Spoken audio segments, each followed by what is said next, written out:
Ano nababalita ko? Salome, ha? Salome, sumagot ka. Ha? Yung kapitbahay nating Marites, nagkwento na naman sa akin, ha? Dumaan ka na naman doon sa bintana, may pinapasok ka na naman na lalaki dito sa bahay. Ha? Nakakaloka ka, ha? Ayusin mo lang, ha? Kabata-bata mo pa, ha? Naglalandi ka na. Ha? Hindi ka pa pwede mabuntis, ha?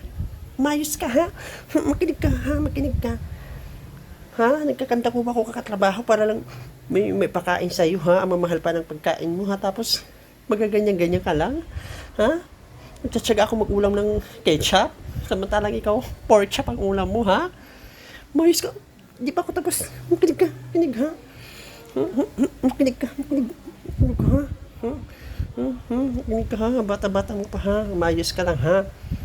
Makipagtanan ka sa mga jowa mo, ha? Galing-galing mo, ha? Sa bintana ka pa dumadaan at sa bintana mo rin pinapapasok yung jowa mo, ha?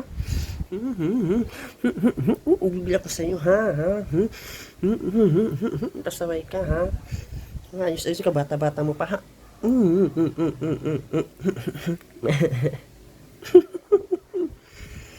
Pasaway, pasaway, pasaway, pasaway.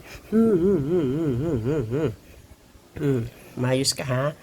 Mayos ka, kabata-bata mo pa, ha? Huwag kang magpapabuntis, ha? Walang magpapakain ng mga anak mo, ha?